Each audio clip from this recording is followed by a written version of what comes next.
여러분 설 지나고 한 달 잘 사셨어요? 네. 무탈하게 지내셨나요? 잘하셨습니다. 오늘은 뭔지 모르게 여러분한테서도 봄 기운이 느껴져요. 2차 세계대전, 지금 이제 3차 세계대전이 일어난다라고 막 노래를 입으로 막 입보살처럼 연부를 해대는데 2차 세계대전이 일어난 것은 여러분도 너무 잘 아시지만 사실 1차 세계대전이 너무 웃긴 사건으로 일어나잖아요. 뭐 건너뛰고. 1차 세계대전이 너무나 진짜 말도 되지 않는 웃기는 사건으로 터져버리면서 그 다음에 이제 그 세계대전을 일으켰으니까 전쟁을 일으킨 나라도 있을 것이고 이러다 보니까 어떻게 돼? 그걸로 인해서 국가가 막 파탄이 나잖아요. 여러 나라가. 그래서 1차 세계대전 끝난 뒤에 독일에다가 그 베르사유 조약이라는 거 아시죠? 베르사유 조약을 통해서 독일인들한테 전쟁을 일으킨 것에 대해서 이제 돈을 내라 뭐 이러잖아. 그 돈을 내려다 보니까 그 돈이 천문학적인 숫자잖아요. 그러니까 독일이 거의 망해 나가잖아요. 그 전쟁 치룬 것에 대해서 이제 그거를 다 감당해라. 그러니까 불감당인 거예요. 그렇죠? 독일이 불감당이니까 독일 경제가 그냥 파탄이 나지. 예. 그래서 이제 그 영토를 빼앗긴 독일이 언젠가는 내가 저 땅을 다 찾겠다 하면서 이제 복수심에 불타오르잖아. 그러다 보니까 이제 전체주의가 일어나잖아. 파시즘. 그렇죠. 그래서 나치가, 응? 그래서 이제 독일의 히틀러. 그렇죠. 나치가 일어나잖아. 경제가 어려워지고 혼란스러우니까 그 틈을 타가지고서 나 개인의 일신상의 행복보다 국가와 민족이라고 하는 것으로서 거기에 충성바쳐라 이러면서 막 뭉치지. 그럼 또 사람들이 와 몰려가잖아요. 그래가지고 이제 독일에 나치즘이 생겨나고 아리아 인종이잖아요. 그들이. 그러니까 아리아 인종의 우월성을 막 내세우고 그러면서 이제 대중들이 자기들이 분노하는 걸 누구한테 돌려요? 유대인들한테. 네, 자기의 분노심을 외부로 돌리잖아요. 그래 유대인들한테 돌려서 유대인을 학살하고 뭐 그냥 계속 이어지잖아. 그리고 또 그 와중에 일본은 어떻게 돼? 일본은 자기네가 이 전체 세계를 지배해 보겠다고 야욕을 갖고 일본이 막 그냥 태평양으로 나가잖아요. 또 그렇죠? 그러면서 어떻게 돼? 만주벌판을 다 집어삼키고 중국으로 또 나가갖고 막 중국하고서 중국과 일본 중일 전쟁이 벌어지고 그거 생각나세요 대충? 난리가 나잖아. 그리고 이제 사실 그 2차 세계대전 때 국제적으로 국제연맹이라는 게 있었지만 굉장히 무기력했잖아요. 무력하고 나 몰라요 하다 보니까 그냥 전쟁이 터질 수밖에 없고 그러면서 난리가 나는데 직접적인 도화선은 뭐예요? 2차 세계대전이라는 직접적인 도화선은 폴란드를 침공하잖아요. 그렇죠? 독일하고 소련하고 서로 손을 잡고 독소, 그렇죠? 독일 소련. 독소 그 불가침 조약인가 뭐 이래서 폴란드 영공을 그냥 막 침공하니까 영국 프랑스가 그냥 있나요? 그러고 뭐 선전포고를 하면서 인류 최대의 비극이 발생한 게 2차 세계대전이에요. 그렇잖아요? 그리고 이제 그 당시에 또 일본은 어떻게 돼? 최강대국인 미국을 건드리면서 미국을 어떻게 건드려? 진주만 공격. 하와이에서 가깝잖아요. 그게 하와이 제도에서. 그래서 일본은 이 중국 침략해서 중일 전쟁을 이미 하고 있고 저 위에서 세력을 더 넓혀가겠다고 난리굿을 치면서 일본은 이제 이 미국은 그 일본의 손발을 묶으려고 이제 했고 그러다 보니까 강력하게 경제 제재를 가하죠. 경제 제재를 가하니까 일본이 경제 제재 가해지는 거에 말려 들어갈 수 있나요? 그대로 몰살되어 죽으면 안 된다 싶으니까 어떻게 돼? 그러니까 이제 일본을 어떻게 해봐야 되겠다. 미국을 어떻게 해보려고 하는데 중요한 건 뭐예요? 일본의 석유가 80%가 그 당시에 미국으로부터 수입을 하던 당시란 말이에요. 이게 뭔 말이겠어. 그렇죠? 미국으로부터 수입을 하는데 미국에 의존하고 있는 일본이 미국한테다 대고서 발톱을 내미는 격이 된 거예요. 그렇죠?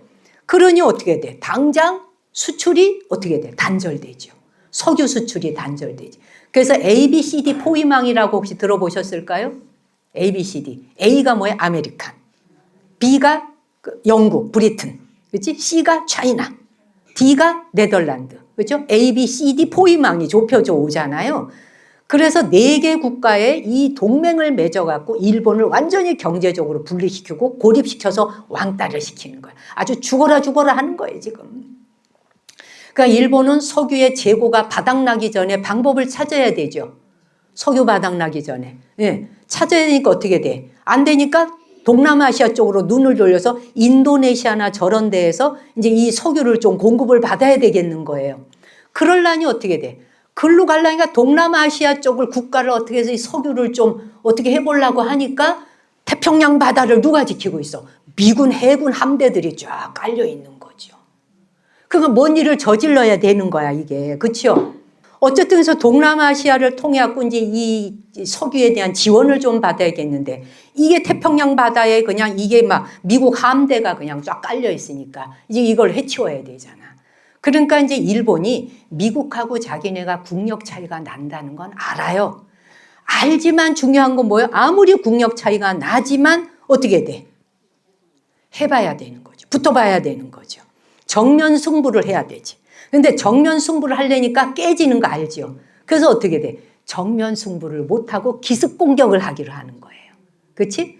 예. 그래서 기선으로 제압을 해야 되니까 진주만에 있는 미국의 주력 항공모함들, 이 전함들을 한꺼번에 파괴할 계획을 세우잖아요.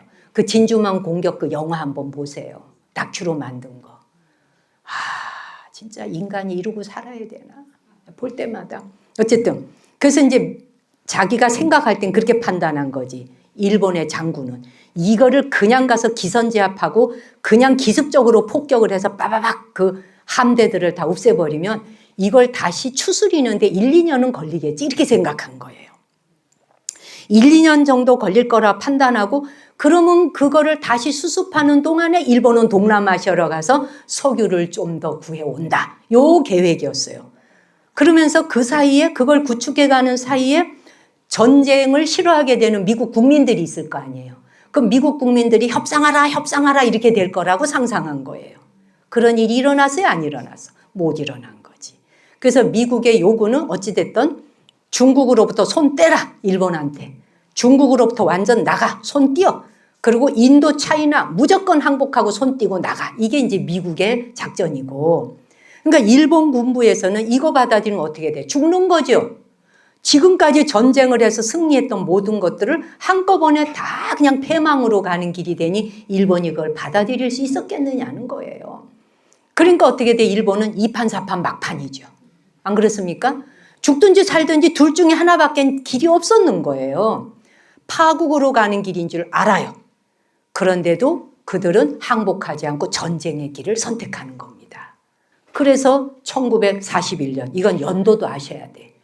1941년에 바로 12월 7일 날. 그래서 진주만 공격을 하잖아. 진주만 공격을 하러 가는데 한마디로 말해서 잠자는 사자를 건드린 거지. 사자를 일으켜 세웠고 코털을 건드린 게 아니라 그냥 흔들어 깨운 거죠, 이게. 안 그렇습니까? 그래서 이제 이 습격이 말하자면 전쟁을 망설이고 있던, 전쟁은 저거 아닌데 좀 망설이던 미국의 국민들을 하나로 집결시키게 한 게 진주만 공격이에요. 야, 저거 다 잡아라. 이렇게 된 거죠. 저 일본 때려잡아라. 이렇게 된 거예요. 근데 이제 1942년 6월에 미드웨이 해전이라고 혹시 들어보셨을까요? 예, 못 들어봤으면 지금 들으셔야 돼.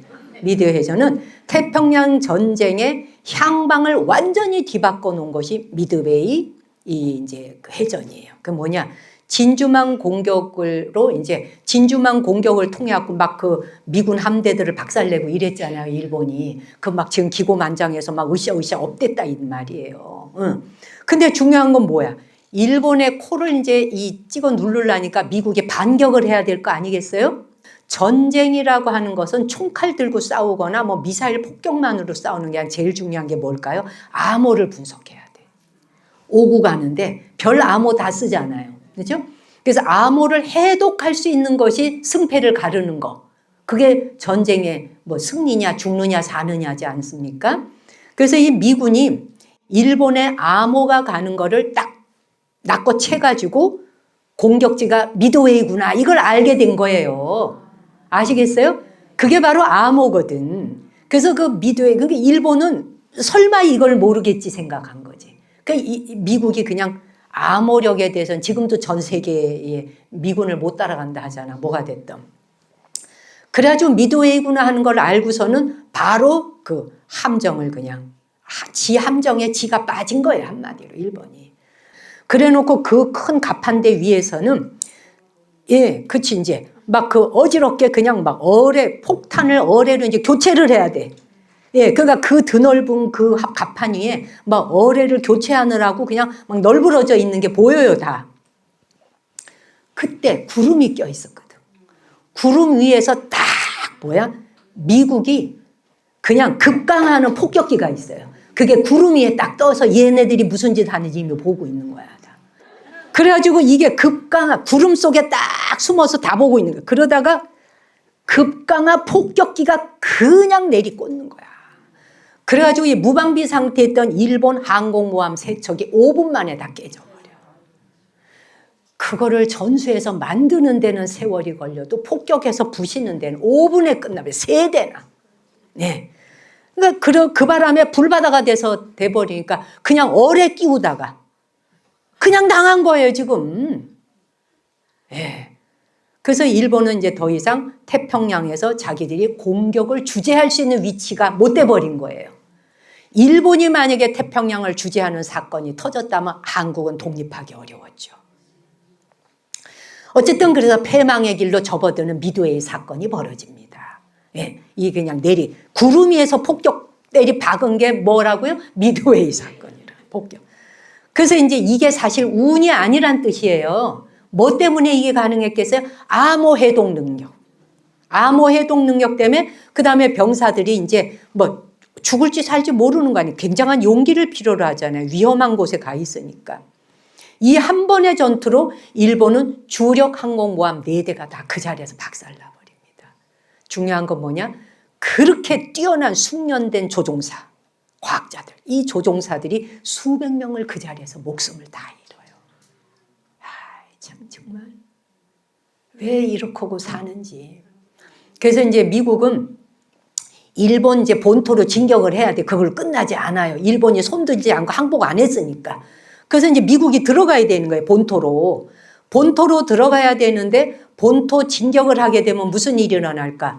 수많은 미군도 죽어야 되고 수많은 일본의 민간인도 학살이 돼야 돼요. 그러니까 어떻게 돼? 이걸 확실하게 한 방에 끝낼 수 있는 방법이 뭘까를 고민하게 되는 거예요. 그러니까 이제 이거 미군이 이미 들어갔고 본토로 들어가서 전쟁을 하게 될 때는 사상자가 서로 양쪽에 엄청나게 벌어질 수밖에 없고 민간인 사상자까지 상상을 할 수가 없지. 그래서 이제 미국이 어떻게 돼? 미국은 이 나치 독일이 먼저 핵무기를 개발하기 전에 우리가 먼저 개발해야 됩니다라고 아인슈타인이 대통령한테 고하는 게 나오잖아요. 영화에 보면. 그렇죠? 일본의 나치가 말하자면 히틀러가 이 핵무기를 먼저 개발하면 그냥 전쟁에 다 써먹을 거니까 우리가 먼저 개발해야 됩니다라고 아인슈타인이 얘기를 해요. 그래서 만들었잖아. 만들었는데 핵무기를 개발했는데 그러니까 이제 미국은 어떻게 돼? 일본 본토로 들어가면 너무 우리 미군도 다 죽으니까 희생자가 많으니까 한 방에 끝낼 방법을 찾아갖고 그 핵무기 개발한 걸로 그냥 히로시마에 그냥 1차 떨어뜨리는 거 아니에요. 그 히로시마에 그냥 한 방에 딱 떨어뜨려가지고 14만 명인가가 그냥 그 자리에서 히로시마라는 그 자체가 덩어리 채로 없어져 버리지 않았습니까? 그런데도 일본이 항복을 안 해요. 항복을 안 하는 바람에 그 다음 어떻게 돼? 3일 뒤에 다시 두 번째 그냥 나가사키에 두 번째 핵폭탄이 또 떨어지면서 7만 명이 그 자리에서 즉사를 하게 되죠. 지금이야 나가사키나 히로시마가 관광도시로 되어 있고 그걸로 막 관광 수입을 올리고 있지만 그런 쓰라림과 아픔의 이 전쟁터 위에서 그런 일이 벌어져요.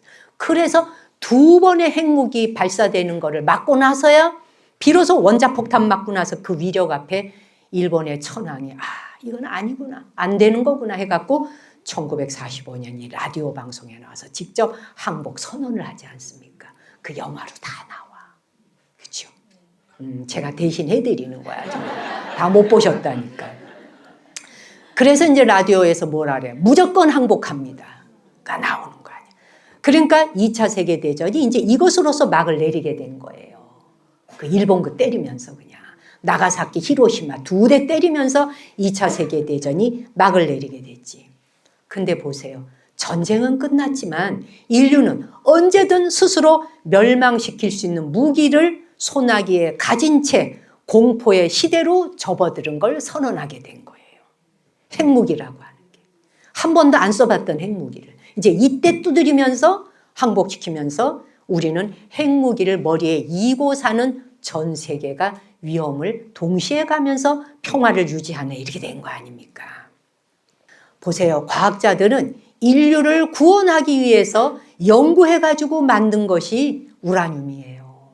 그런데 그것이 살상무기로 인류를 위해서 그 기술 개발을 한 것이었는데 이 기술 개발이 살상무기로 쓰여져 버린 거예요. 그러니 얼마나 과학자들이 낙담했겠어요. 그래서 오펜하이머 영화에, 그렇죠?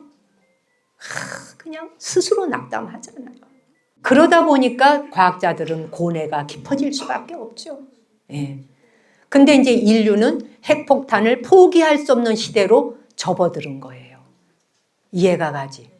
그래서 그런데 2차 세계대전이라고 하는 게 보세요. 2차 세계대전만큼 전 인류를 가장 정말 잔악할 정도로 많은 생명과 피해를 준 전쟁이 없었잖아요. 전무후무거든요. 그 이전에도 없었고 지금 현재 아직까지는 없어요. 이후에 이제 3차 대전이 터지면 어쩔란가 몰라도 2차 세계대전은 거의 인류의 최악의 전쟁입니다.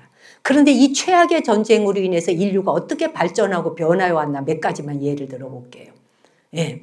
2차 세계대전은 인류 역사상 가장 비극적인 전쟁이고 굉장히 많은 희생을 치루었는데 그러나 역설적으로 그 전쟁에서 승리를 거두겠다라고 하는 그 집념 하나로 나라마다 절박하게 연구를 하다 보니까 그래서 아이러니하게도 그 절박한 연구를 가지고 어떻게 돼? 그게 기폭제가 돼가지고 과학기술을 수십 년 심지어 100년을 앞당기는 기술을 발전시키게 돼.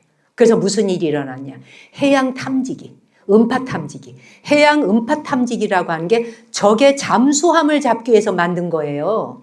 네. 적의 잠수함이 어디 있는지 알라고 음파 탐지기를 만들었단 말이에요. 예.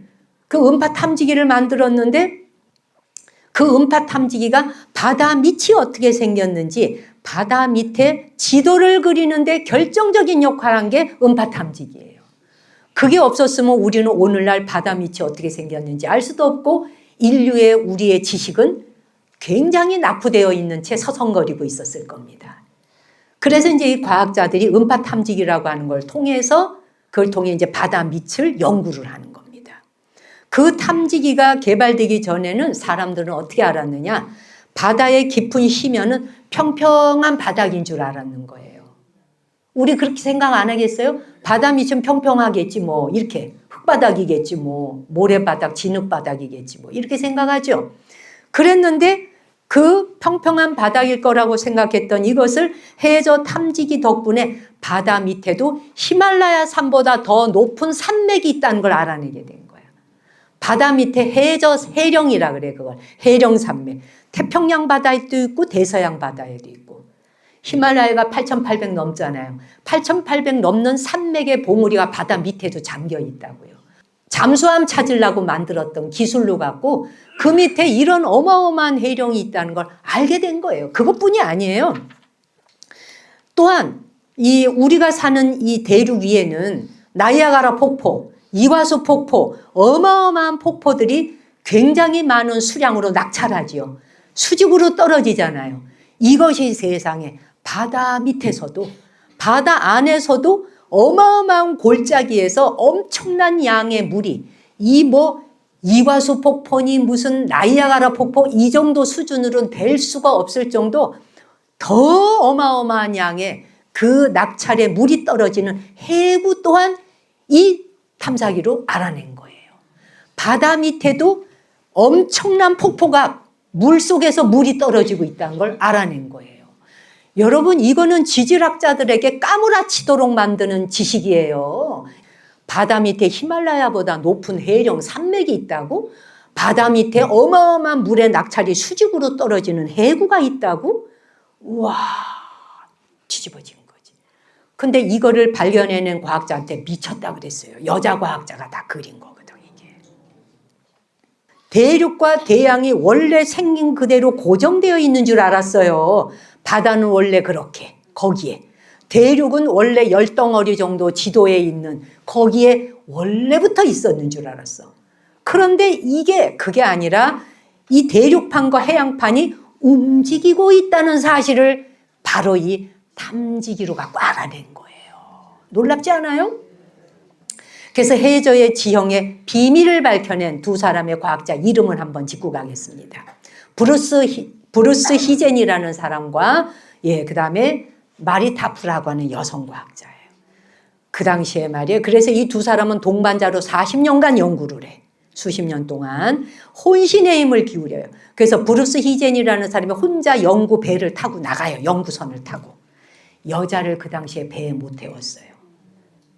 터부식이 있고요. 과학을 연구하는데도 이렇게 무지했던 시대를 우리가 살았습니다. 아시겠어요? 그러니까 그 탐지기를 탐사하러 나가는 건 남자 과학자만 나가. 배 타고 가는 거. 배에 여자가 올라타면 쉽게 말하면 재수 부정탄다가 있었는 거예요. 배 밑에 연결해 놓은 탐사기가 이제 탁탁탁 이렇게 그래프를 그리는 거에 지나가면 이제 딱딱딱 소리가 쳐서 올라오는 거지. 그럼 그래프에 막 그려서 온 종이를 뜯어서, 특수 종이에요. 뜯어서 이제 마리타프 여성 과학자를 갖다 주면 마리타프는 그 해저에 기록된 그 그래프를 보고 그림을 그리는 거야. 바다 밑에 생긴 거. 바다 밑이 어떻게 생겼는지 그림을 그려나가요. 전 생애를 바쳐서. 자기가 배웠던 아는 지식을 상상을 동원해서 아마도 이건 이럴 것이다 저럴 것이다 해가며 아구를 맞춰요. 그래가지고 이 마리타프가 엄청난 그 데이터를 수집하고 자기의 상상의 능력과 이럴 것이다 저럴 것이다 추측해갖고 해령의 존재를 그려가지고 탁 짜자잔 발표를 합니다. 당시에는 해저의 그 지형을 밝혀낸 거는 핵폭탄급의, 정말 미사일 폭탄, 핵폭탄급의 어마어마한 충격을 갖다 준 사건이었어요. 바다 밑을 그린 거. 아까 해구 얘기했죠. 그 해구라고 하는 것은 낙찰, 물 떨어지는 거 얘기했잖아요. 엄청나게 물 떨어진다 그랬죠. 그 해구에 물 떨어지는 힘이, 물 떨어지는 물의 힘이 엄청나갖고 그 떨어진 물의 힘으로 남북을 돌려주는 거예요. 북극과 남극의 물을 그 떨어진 낙찰의 힘으로 돌려가지고 이 지구가 안전하게 우리가 먹고 살도록. 지구는 계속 움직인다는 사실을 알려줬어요.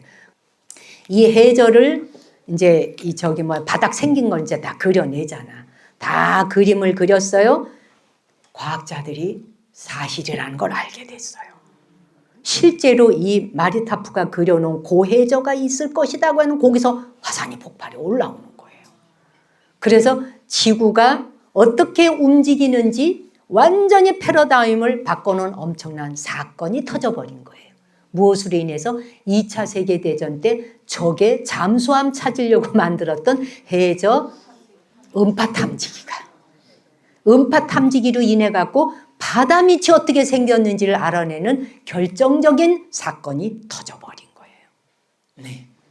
처음에는 같이 연구했던 브루스가 왜 우긴다 그랬다잖아요. 이게 네가 지금 말하는 건 사이비 과학이야 이렇게까지 말했으니까.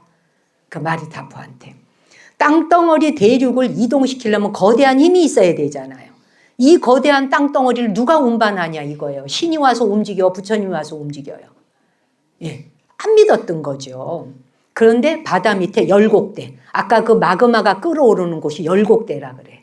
마그마가 끓어오니까 마그마 뜨겁잖아요, 여러분. 그 열곡대가 있다는 걸 알게 된 거예요. 마그마가 있는 곳이 바로 열곡대, 열곡대가 있는 곳이 마그마. 요건지 아시겠죠? 거기에서 이제 화산이 일어나. 그래서 바다 밑에 화산이 일어나는 이유와 지진이 일어나게 되는 이유를 그 음향 탐지기 덕분에 다 알아내게 됐다는 사실이에요. 알겠어요? 그래서 그 드넓은 바다에 한두 곳도 아니고 말이에요. 그렇잖아? 수천, 수만 킬로, 수만 장소에서 일어나고 있는 발생하는 화산이나 지진지대를 다 데이터를 그려서 그림으로 분석한 거예요. 자기 상상력까지 동원해서. 너무 멋지잖아요. 한 인간이 삶을 태어나서 똑같은 부모로부터 몸받아 나가지고 인류의 완전히 사건을 뒤집어 놓고 지금 이 정도에서 끝나지 않아요. 어쨌든 그러고 나서 1960년에 들어와서야 이 마리타프의 지도가 받아들여져요. 인류 지구 표면이, 우리가 사는 이 지구의 표면이 70%가 물이에요, 여러분. 바다예요. 70%가. 근데 우리는 그 70%의 물 밑에서 무슨 일이 일어나는지 하나도 몰랐어요. 아무 지식이 없어서. 지식이 제로였어요. 그냥 고래, 상어, 물고기들이 거기 돌아다니는 줄만 알았어요. 그렇지 않아요? 대양을 진정으로 깊이 있게 이해할 수 있는 계기가 된 거예요. 2차 세계대전의 끝자락에서 무슨 사건이 난지 알겠죠? 고정되어 있는 지구라고 생각하던 과학자들한테 지구는 살아서 움직이고 있구나. 쉼 없이 움직이고 있구나. 움직여 왔고 움직여 가고 미래에도 움직일 것이다. 이 사실을 이 해저에 대한 연구 때문에 알아낸 거예요. 아시겠어요? 이 발전이, 이 과학적 발전이 몇십 년, 100년 이상을 앞당긴 지식이 된 거예요. 이 지도 하나 그린 게. 그 마리타프가 그려놓은 지도를 보고 있으면 어제 밤에도 제가 이거를 보다 보면 하염없이 빠져들어. 새벽 3시까지 보고 있어요. 3시가 되는지도 몰랐어요. 와, 보면서 내가 이렇게 수행할 수 있을까? 제가 저한테 자문한 거야. 내가 이 정도로 24시간 그냥 야전 침대 같은 거 하나 놓고 잠깐 눈 붙였다 일어나서 또 오매일령 화두 하나 잡은 듯이 파고 들어가는 이 집요함과 집중력. 내가 이렇게 수행할 수 있을까? 그렇게 하고 있나? 나 그렇게 살고 있나? 이러고 내가 수도 없이 물었어요. 그 지도 앞에서. 너무 경건해지는 거예요, 제가. 정말. 그러고 내가 합장하고 진짜 그분 사진이 있어, 책에. 감사합니다. 마리타프 보살님. 감사합니다. 제가 진짜 그랬어요, 여러분. 그래도 얘만큼 좁쌀할 만큼 공부했다. 이게 되는 거야. 지금 국립중앙박물관에, 우리나라 국립중앙박물관에 가면 김종호 선생이 그린 대동여지도가 대형으로 그려서 지금 로비에 걸려져 있어요. 거기 뭐 토요일, 일요일 되면 학생들 데리고 바글바글 합니다. 너무 좋은 일이에요. 그래서 그 김종호가 그린 대동여지도를 거대하게 확대해서 걸어놨는데 한 판의 사진을 찍을 수가 없을 정도로 사람이 들러붙어 있어요. 그 둘로 나누어서 사진을 찍었는데, 그러나 김종호는 보세요. 직접 발로 걸어 다니면서 직접 우리나라의 산하를 눈으로 보고 강줄기를 따라가고 바다를 따라가고 눈으로 확인한 걸 실측해서 그린 거잖아요. 산천초목을 다 따라가며. 그렇죠? 마리타프는 바닷속은 눈으로 볼 수도 없어요. 물을 다 뺄 수도 없어요. 그래요, 안 그래요? 아무것도 눈으로 보여지는 세계가 없어요. 그런 속에서 수천 킬로미터 깊은 곳에서 들려오는 음파 탐지기의 소리만 가지고, 그 메아리만 가지고 숫자 하나하나를 점을 찍어갖고 점 찍은 데이터만 가지고, 그것도 날씨에 따라갖고 날씨가 막 난리 요동을 치면은 잡음이 막 섞여 들어와서 어느 것이 진짜 음파인지 몰라요.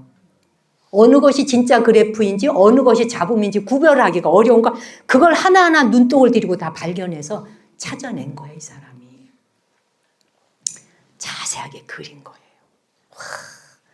대서양, 인도양, 태평양, 뭐 바다라는 바다 다 5대양을 그려서 인간의 힘으로 과연 이게 다 할 수 있는 일일까?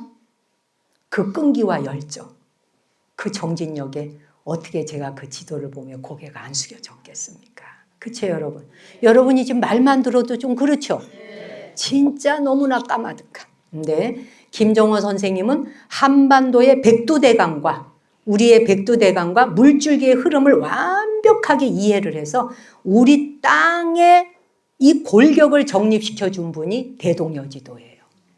어마어마하죠. 근데 마리타프는 지구 전체의 70%를 차지하는 드넓은 바다의 밑바닥에 해저의 산맥이 있다는 거. 히말라야보다 높은 봉우리에 산맥이 있고, 예.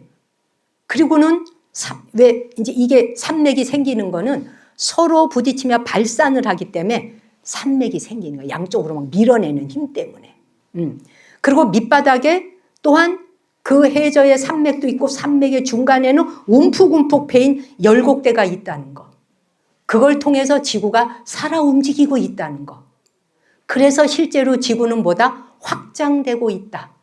바다가 확장되고 있다. 커지는 게 아니라 그 안에서 확장되고 있다. 그래서 태평양 바다는 점점 줄어들고 있죠. 대서양 바다는 점점 늘어나고 있죠.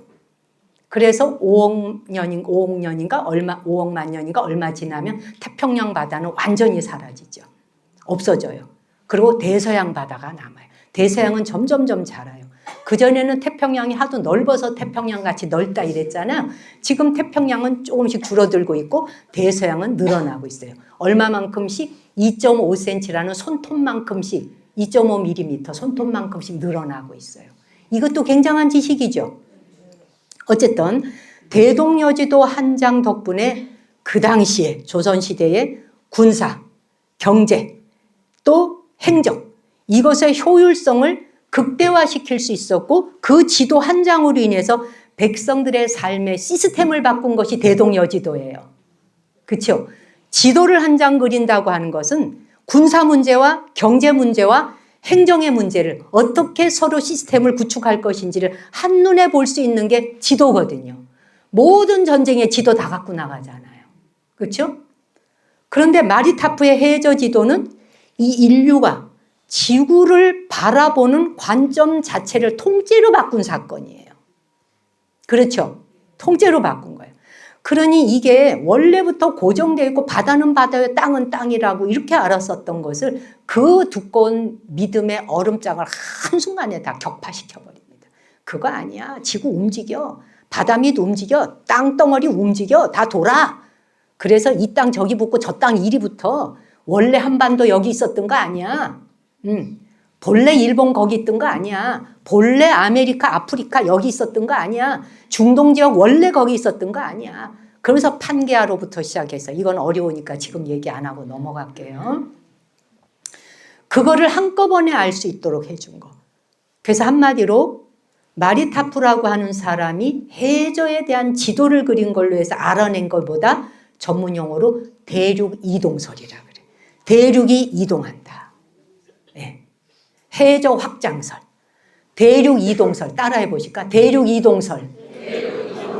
해저 확장설. 태평양이 지금 줄어들고 대서양이 늘어나니까 해저가 확장되고 있잖아. 해저 확장설, 대륙 이동설 같은 용어예요. 뭐 때문에 알았다? 이 지도 때문에 알았다. 이 지도는 어떻게 연구가 됐다? 음파 탐지기로 알았다. 자, 그래서 한마디로 해양과학과 지구과학의 혁명을 불러오게 된 사건이었구나 하는 정도를 알아두자. 1등 공신 역할을 한 게 바로 뭐다? 해저 음향 탐지기였다는 거예요. 그리고 또 있어. 2차 세계대전의 영향으로 인해서 현대 IT, 지금 현대 IT의 시초가 된 것이 뭐예요? 컴퓨터하고 암호학이잖아. 그렇죠? 컴퓨터하고 암호학인데 전쟁 때 그 복잡한 암호를 미드웨이 같은 경우가 암호 해독했다 그랬죠. 그 암호를 해독하고 탄도가 날아가는 걸 계산해야 돼요. 그 탄도 계산을 하기 위해서 계산하는 기계가 필요했습니다, 여러분. 그렇죠? 그 기계가 필요해서 포탄의 궤적을 그려야 돼. 그 포탄이 날아가는 궤적을 계산하기 위해서 만들어진 게 뭐다? 전자식 컴퓨터다. 지금의 전 세계인이 사용하는 컴퓨터가 거기서 나왔다. 2차 세계대전 때. 다 집에 컴퓨터 갖고 계시잖아요. 컴퓨터로 갖고 오만 거 다 하잖아요. 이게 어디서 나왔다고요? 2차 세계대전 때. 암호 해독하려고, 탄도 계산하려고, 포탄 날아가는 궤적 계산하려고 기계가 필요했고 그 기계 만들려고 한 것이 바로 컴퓨터였다. 그다음 그것뿐이 아니에요. 2차 세계대전으로 인해서 여러분 이거는 당연히 알고 기억하죠. 의학이 비약적으로 발전하죠. 그렇죠? 전쟁을 통해서 부상병들이 일어나는데 부상병들을 살리기 위해서 의학이 막 도약을 합니다. 그냥 이렇게 촘촘히 다니니까 껑충 뛰잖아요. 그래서 1928년에 그 이름도 유명하다는 페니실린이 발견된 거 아니에요. 그렇죠? 2차 세계대전 중에 대량으로 생산해내요. 시스템이 갖추어져. 그전에는 군인들이 조그만 상처만 나도 이 상처에 감염이 돼가지고 감염을 치료할 방법이 없어서 다 죽었어요. 그런데 페니실린 덕분에 수많은 병사들이 목숨을 건지게 된 겁니다. 그러니까 더구나 대량으로 수혈을 해야 돼. 피가 막 팔 떨어지지 다리 떨어지지 수혈을 해야 되잖아. 수혈이 필요한데 혈액을 장기간 보관을 못했잖아요. 그래서 못 살렸죠. 근데 2차 세계대전 때 이 혈액을 장기간 이 보관해서 운송하는 기술이 이때 발달한 거예요. 예. 그리고 또 뭐예요? 하늘을 더 빨리 날아야 돼. 더 높이 날아야 돼. 그러기 위해서 뭐가 발달했나? 2차 세계대전 이후에 우주시대를 열게 되잖아요. 2차 세계대전 때문에 또 우주시대가 열린 거예요. 전쟁이 끝나갈 때쯤 독일하고 영국이 프로펠러가 없이 비행하는 제트 전투기를 만든 거 아시죠? 그게 지금 오늘날 우리가 그 비행기를 타고 세계 각국 다니는 거예요. 제주도에서 여기 올라도 그 비행기를 타야 돼요. 이게 2차 세계대전 때 영국하고 독일이 프로펠러 없는 비행기를 만들어야 될 거 아니에요. 제트 비행기를. 그것을 바로 그것이 전신이 되어서 오늘날 우리가 타고 다니는 여객기가 된 거예요. 비행기. 그리고 독일의, 이거는 모르실 수 있어. 독일의 탄도미사일 V2라고 하는 게 있어요. 이것이 전란이 끝나고 난 후에 미국하고 소련의 손으로 넘어갑니다. 그래가지고 소련으로 넘어가고 미국으로 넘어가서 이 덕택에 뭐가 됐다? 인류를 달로 보내는 사건이 일어난 거예요. 아폴로 계획의 뿌리가 된 것이 바로 독일의 탄도미사일 V2예요. 별거 다 했더라고 보니까. 그 밖에 뭐 거기는 너무 먼 세계니까 여러분이 감동이 안 오고 감이 안 잡히겠지만 우리의 세상으로 와보자고. 우리 생활 속에 거의 모든 게 다 2차 세계대전하고 관련이 있어요, 여러분. 적에 비행하는 거, 적기를 포착하려니까. 그래서 뭘 개발했게? 레이더를 개발하지. 쫙 두두두두두두두 어디에 있나 적기를 봐야 되지. 그래서 그 레이더 기술이 오늘날의 전자레인지 원리가 된 거예요. 다 집에서 뭐 데워 잡수죠? 그거 보면서 2차 세계대전 때문에 이게 태어난 거구나. 레이더 때문에 태어난 거구나. 그 레이저 기술이 바로 오늘날 전자레인지의 원리가 됐어요. 그 정도가 아니에요. 모든 세계의 기상 관측, 그게 바로 이 레이더로 인해서 생겨난 거예요. 기상 관측 때문에 우리에게 미리 예고를 해주니까 우리가 위험으로부터 피신할 수가 있고 대비할 수 있었죠. 그것뿐이 아니에요. 천연 자원이 부족해지니까 그렇게 해서 연구한 게 뭐야? 합성 소재들. 지금 여러분 입고 있는 옷 전부 다 2차 세계대전 때문에 탄생한 옷이에요. 아시겠어요? 여러분이 지금 신고 다니는 뭐 신발, 옷, 뭐 모든 소재들. 그리고 자동차 타고 오시잖아요. 지하철이고 뭐고 타이어. 이 핵심 재료가 전부 다 천연 소재 부족해서 만들었던 것들. 2차 세계대전 때. 그래서 낸 거예요. 전쟁이라고 하는 건 엄청난 파괴의 도구였지만 그 과정에서 탄생한 기술들이 아이러니하고도 인류의 모든 분야에서 지금 활용해서 전 인류가 그 혜택을 받고 누리고 살고 있다. 제가 늘 얘기하는데 수많은 사람의 무덤 위에서 우리는 발 디디고 살고 있다. 그래서 겸손히 살아야 한다. 나 잘난 줄 알고 살아서는 안 됩니다. 이런 얘기 했죠. 원자폭탄의 엄청난 에너지를 목격한 인류가 히로시마에 터뜨리고 나가사키에 터뜨리고 이 원자폭탄이 거의 씨도 남기지 않고 다 말리는구나. 이 사실을 알게 되면서 어떻게 됐어요? 이걸 평화적으로 사용할 방법을 찾아야겠다라고 생각하게 된 거예요. 그래서 평화적으로 사용하기 위해서 만들어낸 게 뭘까요? 이 핵폭탄을 이래서 만든 게? 그렇지. 원자력 발전소지. 원자폭탄을 원자력 발전소로 돌려 전기 돌리는 거. 전 인류가 전기 없이 못 살잖아. 이란이라고 하는 나라가 전쟁이 나서 난리를 치는데 우리 스톱이 안 되고 있잖아. 올 스톱이 안 되잖아. 자동차 석유값 오르는 거 이외에. 왜 그럴까? 전기 때문에. 원자력 발전소가 돌아가니까. 이게 다 연결된 거란 말이야. 그렇죠? 네. 그래서 오늘날 그러니까 원자력 발전이라고 하는 건 뭐예요? 탄소 배출량이 가장 적은 에너지잖아요. 그렇죠? 그런데 체르노빌과 이게 후쿠시마 사고를 통해서 안전과 폐기물이 굉장히 문제가 되는구나 하는 걸 또 알게 된 거죠. 이건 숙제로 남아있는 거야, 우리 인류가. 그래서 태양광 발전소하고 지금 그 수소, 또한 풍력 이런 거 돌리잖아요. 이게 전부 다 원자력 발전이 굉장히 좋기는 한데 탄소 배출도 별로 안 되니까 좋기는 한데 이게 폐기물이 문제가 되는 거예요, 여러분. 그렇죠? 하여간 2차 세계대전이 막을 내리자 이 세계의 질서는 미국이라는 국가의 자본주의와 소련이라고 하는 공산주의 양극 체제로 들어서게 되죠. 냉전 시대 들어보셨잖아요?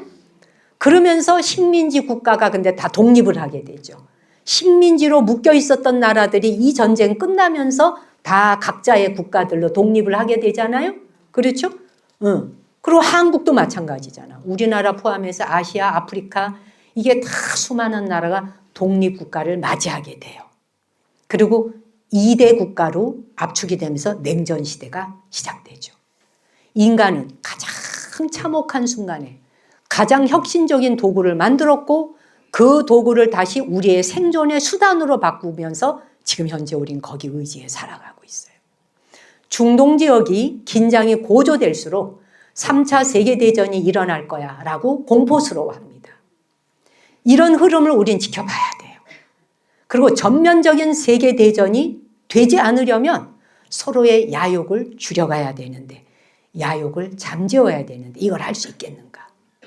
미국은 지금 보세요. 중동의 늪에 다시 빠지지 않으려고 극도로 조심하고 있죠. 걸프 전쟁이나 이런 데 빠져봤잖아요. 중국은 뭐예요? 중동 지역에서 에너지를 80% 이상을 수입해서 쓰고 있으니까 덤벼들 수도 없고 안 덤벼들 수도 없고 굉장히 지금 석유가 와야 되고 절실한데도 불구하고 확 뛰어들지 못하고 있죠.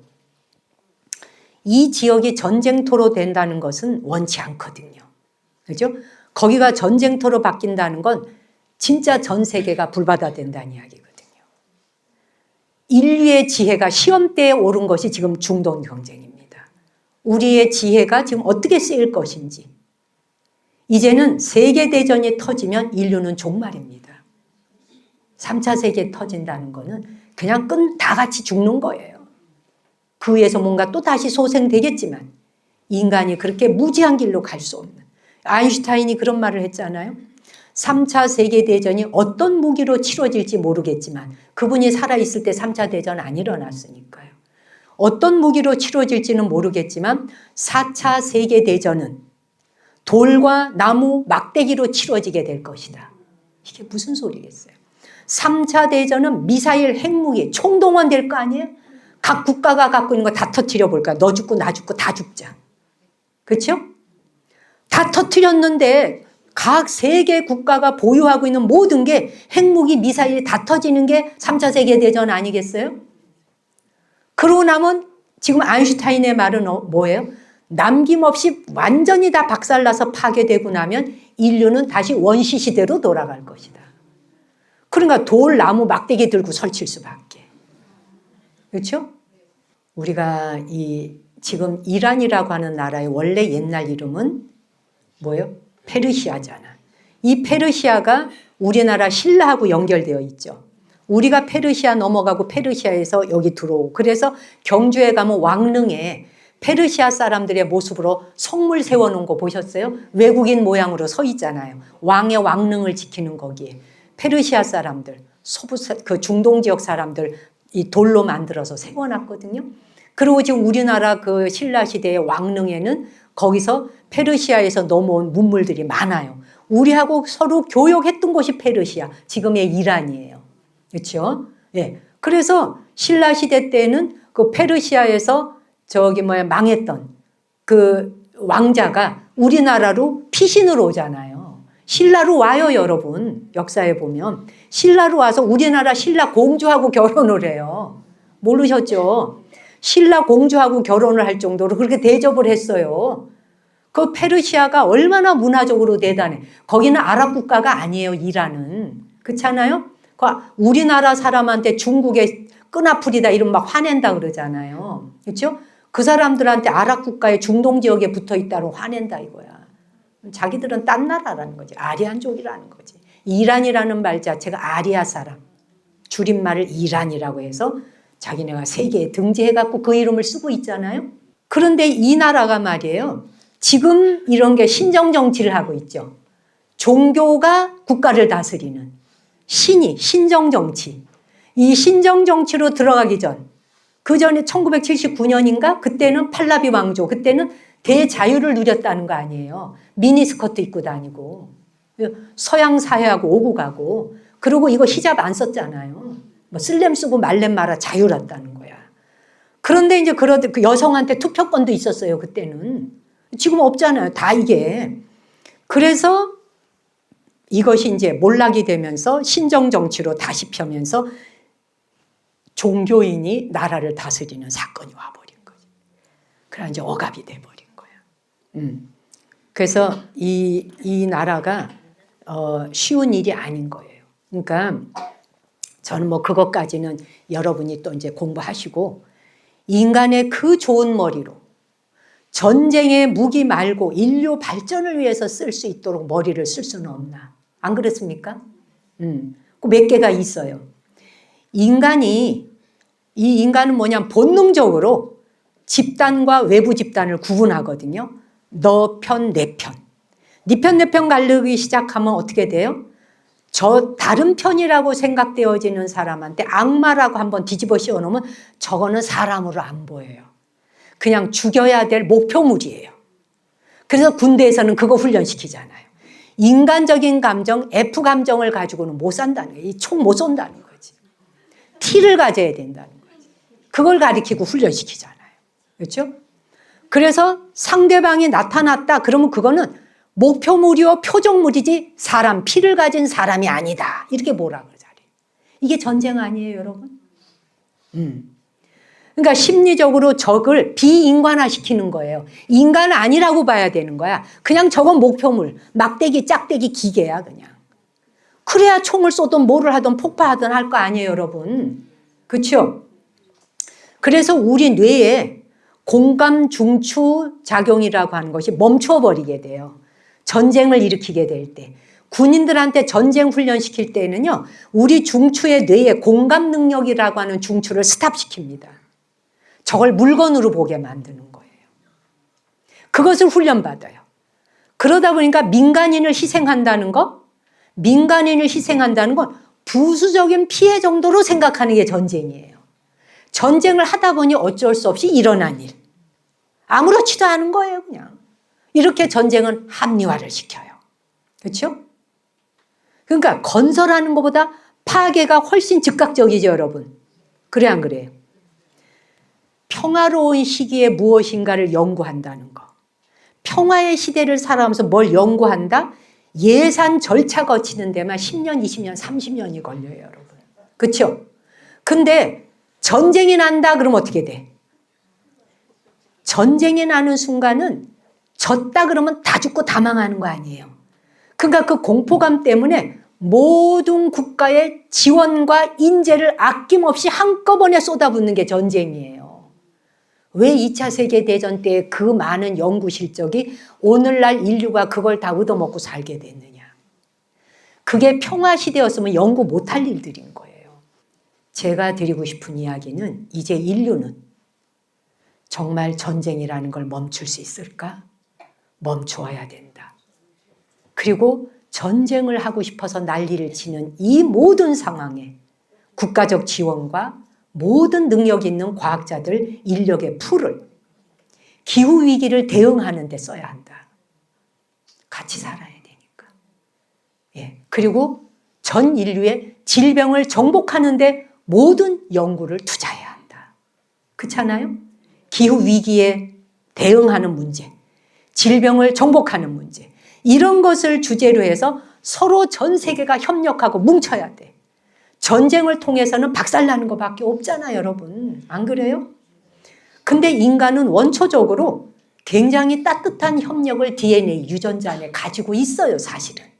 그렇죠?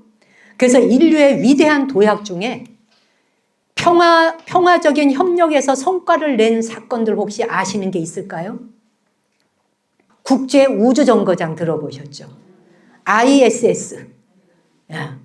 국제우주정거장이라고 하는 것을 만들었잖아. 이건 뭐야? 지구의 위로 올라간 거지. 지구의 위에 올라가서 국제우주정거장을 만들고 보니까 거기는 국경이 없어요. 그렇죠? 지구 위로 올라가니까 이건 일본이요, 미국이요, 소련이요, 뭐 이거 없어요.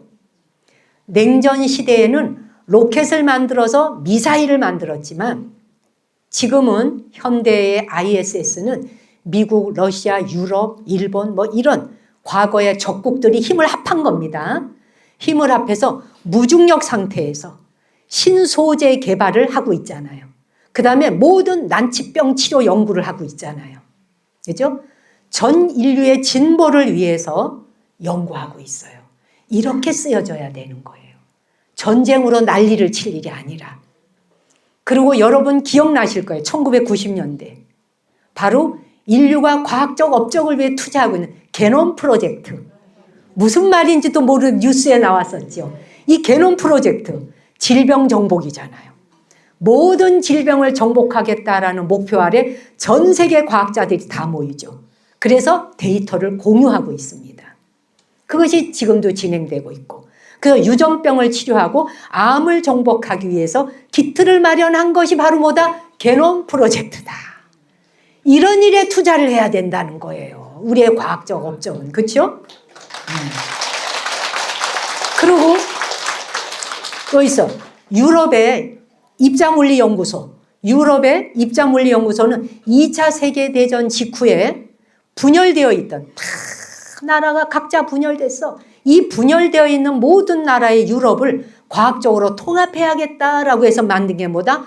정보를 공유하면서 WWW, 월드 와이드 웹이라고 하는 걸 유럽을 합치게 하기 위해서 전쟁으로 상처있고 뜯어져 나간 것을 하나로 합치기 위해서 WWW 인터넷 주소를 만들어서 전 세계가 공유해서 지금 쓰고 있는 거야. 대한민국까지. 나도 쓰고 있잖아. 아시겠어요? 말하자면 전쟁을 위해서 쓰여지는 게 아니라 모든 과학적 업적의 공유는 전 세계가 어떻게 함께 잘 살아갈까를 연구하는 데 쓰여져야 된다. 그것뿐이 아니잖아. 녹색혁명이 일어났잖아요. 그렇죠?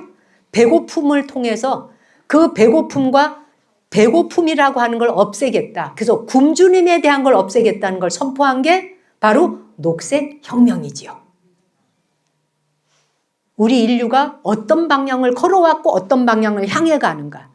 이거를 같은 눈높이로 여러분들이 보시고 적어도 이런 지식을 듣고라도 계셔야 우리 인류가 어느 방향을 향해 갈 것이며 가고 있는가에 대한 거를 무지에 빠져갖고 아유 저 전쟁 났다. 저거 어떻게 했냐. 야 석유값이 2,000원으로 올랐어. 200원이나 더 올랐어. 이런 식의 생각으로서 끝나지 않아야 한다. 그렇죠? 전쟁은 인간의 가장 낮은 본능을 자극하는 게 전쟁이에요. 그러나 평화로운 것은 협력, 평화로운 이 협력이라는 건 인간의 가장 높은 이성을 자극시키는 거예요. 전쟁이 가장 낮은 수준의 본능을 자극한다면 평화는 가장 높은 고도의 대보살 정도의 자비심이 있을 때 평화의 길을 향해 갈 수 있거든요. 여러분이 불자라면 아시는 인도의 아쇼카 대왕. 그 아쇼카 대왕이 전쟁의 왕이었잖아요. 파괴의 왕이었잖아요. 어마어마한 전쟁을 일으켰잖아요. 그냥 마차를 타고 갔다 오면 한 나라를 다 휩쓸었던 왕이에요. 끔찍한 전쟁을 통해서 전쟁의 참상을 보게 되죠. 아쇼카가. 근데 그 많은 시신들이 굴러다니는 걸 지가 다 죽여놓고 보고 지가 충격을 받아요. 자기가. 지금은 충격 못 받아요. 왜? 그냥 갖다 떨어뜨리는데 먼데 앉아서 원격 조정하니까 보이질 않아요. 죽었는지 살았는지. 그러니까 더 잔인해지죠. 근데 이 끔찍한 전쟁 끝에 쌓여있는 시신을 보면서 큰 충격을 받아. 그러면서 아쇼카가 불교에 귀의를 하게 됩니다. 전쟁의 무기를 버리고 담마, 부처님의 법에 고개를 숙이게 되고 담마에 의해서 통치를 합니다. 국가 전체를 법으로서 부처님 법에 의존해서 통치를 해. 그래서 인도 전역에 자비의 비석을 세우는 일을 하는 게 아쇼카입니다. 인도 순례를 가보신 분은 바로 남인도나 이런 데 가면 아쇼카 대왕이 세운 석주가 있어요. 저도 뭐 여러 번 가서 봤지만 전쟁의 승리를 한 후에 그 사람은 이렇게 말해요. 아, 내가 틀렸다. 이렇게 말할 수 있는 권력자와 왕은 없습니다. 전쟁 치러놓고 내가 틀렸다 말할 수 있어요? 옳았다. 더 죽일 방법 없냐? 이렇게 말하지 않겠어요? 내가 틀렸다. 이제부터 나는 무기가 아니라 자비로 국가를 다스리겠다. 그리고는 공개적으로 백성이 보는 앞에 자매를 합니다. 그리고는 그 자기의 마음의 다짐을 석주에 새기는 겁니다. 그 비문에 뭐라고 쓰느냐? 너무나 많은 사람이 죽었다. 이제 왕은 큰 슬픔과 후회를 느끼며 진정한 정복은 무력이 아니라 남마, 진실한 진리, 법에 의한 다스림이라는 것을 선언하노라. 이런 게 석주에 써 있어요. 네. 그리고 사냥을 중단하노라. 살생을 멀리하라. 그리고 백성들에게, 전 백성에게 권장을 합니다. 죽이는 행위를 멈추어라. 그러면서 뭐라 그러냐? 과거의 왕궁의 주방에서는 수만 마리의 동물들이 그 안에 죽어서 요리가 되었다. 이제는 2마리의 공작과 1마리의 사슴만 잡으며 그것마저도 곧 중단할 것이다. 이런 선포를 합니다. 그러면서 사람뿐 아니라 동물을 위한 병원을 세웁니다. 아쇼카 대왕이. 그리고 길가에는 그늘을 만들어줍니다. 그늘을 위해서 나무를 심어요. 나무 심는 작업을 합니다. 인류의 발전을 위해서 제가 이제 올해부터 시작해서 또 5년간에 제가 몽골에 1,500주씩 나무 심는 작업을 할 거예요. 작은 사랑을 통해서. 네, 그래서 제가 이제 그때 여러분한테 여러분도 원하면 5만 원씩 한 그루 심는 거 동참하세요를 나중에 이제 제가 홍보할 거예요. 아시겠죠? 저가 이제 또 기도비 모은 거를 다 그 나무 심는 갈로 기도비를 부지런히 모아요. 어떻게 하면 이거를 안 쓰고 세계 인류를 위해서 쓸까? 어떻게 하면 대중들에게 나누어서 사람들이 건강하고 행복할까? 저도 앉으나 서나 그런 거를 고민하는 한 사람이죠. 어쨌든 그래서 동물병원을 세워요. 아쇼카 대왕이. 그리고 길가에 나무를 막 심어요. 나무 그늘을 만들어줘. 그리고 우물을 파. 그래서 여행자와 동물들이 쉼터를 만들어주고 목을 축일 수 있게 해주는 거예요. 그러면서 또 한 가지 뭐라고 하느냐. 자신의 종교만 찬양하지 말라. 자기는 불자로 귀의를 했지만 부처님 법을 따르는 사람으로 귀의를 했지만 그 이외에도 또 많은 종교가 있잖아요. 그렇죠? 뭐 힌두, 이슬람 뭐 다 있잖아. 자신의 종교만 찬양하고 남의 종교를 비난하는 자는 오히려 자기 종교에 해를 끼치는 것이다. 그러니 서로를 경청하고 존중하라. 그리고 그는 자신의 야욕이 나온 비극을 직시해요. 그 고통을 잊지 않기 위해서 석주에 내용을 새긴 거예요. 아쇼카 왕의 업적이 유독 빛나는 이유는 그 당시 전 세계가 사륙과 전쟁을 하던 시대거든. 전쟁 이외에 할 게 없던 시대예요. 그런 시대를 살 때 국가 차원에서 공식적으로 동물 복지 시스템을 만들고 법령을 구축하고 국가 예산을 들여서 동물 병원을 만들고 그리고 전용 휴게소를 만들고 동물의 쉴자리와 인간의 쉴자리를 만들어주고 그렇게 만든 사례가 세계사적으로 굉장히 드물어요. 동물병원까지 만들어서 동물이 쉴 수 있도록 만드는 것까지 한 것이 인도의 아쇼카 대왕이 어쩌면 처음이지 않았을까. 뭐 제가 그 역사까지는 안 올라가 봤는데 그렇죠. 그때서부터 불교적 시각에서 자비심을 베풀었던 거예요. 우리가 중동 지역에 평화를 바라고 안녕을 걱정하는 선진국이 되어 있지만 2차 세계대전이 끝나고 1945년 끝나고 5년 뒤 1950년에 6.25 전쟁이 터지죠. 우리나라로 쑥대밭을 만듭니다. 그래서 남과 북이, 북쪽은 러시아, 중국이 공산주의로, 남쪽은 미국과 UN 16개국이 자본주의로 두 개가 시험대에 오른 전 지구촌의 인류의 시험대에 오른 것이 바로 이 한반도입니다. 남과 북으로 나누어서 공산주의와 자본주의 한번 해보자. 겨뤄보자. 어떻게 되나. 이 시험대에 오른 나라가 우리나라예요. 그때 우리는 초토화가 됐고 빈민국이었습니다. 감자, 종자, 씨 하나가 없어서 필리핀에 감자 씨를 갖다 먹었던 나라입니다. 완전 감자 한 알도 먹을 수 없던 빈민국을 만들었던, 거기에 희생됐던 국가. 그런데 그럴 때에 바로 1970년대 중동 지역 전역에서 석유를 가져오게 됩니다. 석유를 실어오면서 빈민국에서 개발도상국으로 올라서게 됐죠. 중동 지역으로, 열사의 사막으로 나가서 고속도로 놔주고, 우리 선조들의 그 피땀 흘린 노력을 함부로 입에 올릴 수 없습니다. 한국 사람들은 정말 매번 매순간 입조심해야 됩니다. 난 다른 나라까지는 내가 간섭 못하겠고, 이 나라 이 땅만큼은 우리가 어떻게 일군 땅인지를 생각한다면 중동 지역을 먼 나라 불구경하듯이 볼 수 없다. 왜? 우리가 완전 최빈민국일 때 그쪽 나라에서 석유 다 들여와서 가발 공장 돌리고 신발 공장 돌리고 옷 공장 돌렸어요. 석유로. 중동 지역이 우리와 남의 나라가 아니다는 이야기를 하는 거예요. 1970 몇 년도인가 언젠가 이란에 있는 시장이 우리나라에 와서 테헤란로, 강남이 그때 막 개발하던 때잖아요. 그죠? 강남이 그때 뭐 그냥 허허벌판 같은 강남을 개발하고 있을 때 테헤란로라고 해서 우리나라와 서로 이렇게 자매 맺자. 실제 이란에 서울로가 있잖아요. 서울공원이 있고 서울로가 있고. 남의 나라가 아니에요. 그 옛날부터 지금까지. 그 나라가 망해 나가기를 바라는 마음을 적어도 불자는 가지지 않아야 한다. 아쇼카 대왕이 동물까지도 보호해야 된다.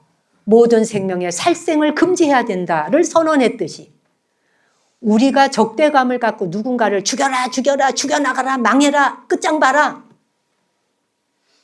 글쎄요. 그것의 뒤끝은 없는가요? 보복과 복수는 없나요? 인류가 그걸로서 끝났나요? 인류의 역사는 보복과 복수국의 연장입니다. 이 전쟁은 우리 마음 안에서 끝내야 합니다. 우리 마음 안에서 치솟아 올라오는 다른 사람을 손가락으로 악마 죽어 이것에 대한 불붙는 이 마그마처럼 끓어오는 우리 안의 마음의 불을 꺼야 됩니다. 한 사람 한 사람. 개발도상국으로 전진했다가 그때 우리는 중동 지역의 도움을 받고, 그런데 우리는 이제 그들의 평화와 안전에 대해서 관심을 가지고 진심으로 평화를 바라게 되는 국가에 와 있다. 우리가 어떤 위치에 있는지를 목도하자라는 말씀을 드리고 싶었던 거예요. 네. 그리고